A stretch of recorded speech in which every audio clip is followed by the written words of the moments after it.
Hi friends, అందరు ఎలా ఉన్నారు? Welcome back to Amma's recipe. ఇవాళ మనం కేవలం 3 పదార్థాలతో కేక్ ఎలా చేసుకోవాలో చూద్దాం. ముందుగా ఓరియో లేదా హ్యాపీ లేదా డార్క్ ఫ్యాంటసీ ఇలా ఏదైనా క్రీమ్ బిస్కెట్ తీసుకోవాలి.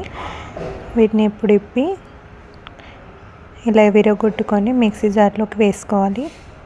నేను ఇక్కడ 2 ప్యాకెట్ల బిస్కెట్ యూజ్ చేస్తున్నాను. ఇలా 2 ప్యాకెట్ల బిస్కెట్ని విరగొట్టుకొని మిక్సీ జార్లోకి వేసుకోవాలి. ఇప్పుడు దీన్ని మిక్సీ పట్టుకుందాం. ఫైన్ పౌడర్ లాగా మిక్సీ పట్టుకోవాలి.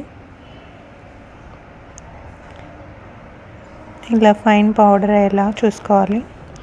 ఇప్పుడు దీన్ని ఒక బౌల్లోకి ట్రాన్స్ఫర్ చేసుకుందాం.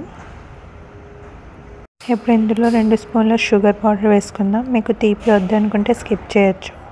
అలాగే ½ టీ స్పూన్ బేకింగ్ సోడా లేదా బేకింగ్ పౌడర్ లేదా ఈనో ఏదున్నా అది వేసుకోవచ్చు. ఇప్పుడు ఇదంతా మంచిగా మిక్స్ చేసుకుందాం. 1 కప్ మిల్క్ తీసుకోవాలి. దాన్ని కొంచెంగా ఇలా వేసుకొని అంతా మిక్స్ చేసుకోవాలి. మరీ పల్చగా చేయొద్దు. ఇలా చూపించిన విధంగా కన్సిస్టెన్సీ వచ్చేలాగా కలుపుకోవాలి. ఇప్పుడు మీరు ఎందులో అయితే బేక్ చేయాలనుకుంటున్నారో ఆ గిన్నె కొంచెం ఆయిల్ వేసుకొని ఇలా అంతా స్ప్రెడ్ చేసుకోవాలి. ఇప్పుడు ఇందులో మనం బ్యాటర్ అంతా వేసుకొని ఇలా 2-3 సార్లు ట్యాప్ చేసుకోవాలి. ఇప్పుడు బేకింగ్ చేసుకోవడానికి ఇలా మందం గిన్నె పెట్టుకొని దాంట్లో ఒక స్టాండ్ పెట్టుకోవాలి. దీన్ని ఒక 5 నిమిషాల పాటు ప్రీహీట్ చేసుకోవాలి. తర్వాత మనం బ్యాటర్ని పెట్టుకొని ఇలా మూత పెట్టుకొని కవర్ చేసి ఒక 25 మినిట్స్ దాకా బేక్ చేసుకోవాలి. చూసారు కదా ఎంత పర్ఫెక్ట్గా బేక్ అయిందో.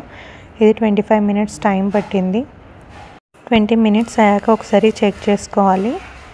అప్పటికి మీకు బేక్ కావాలనిపిస్తే ఇంకొక 5 మినిట్స్ ఎక్స్ట్రా పెట్టుకోవచ్చు.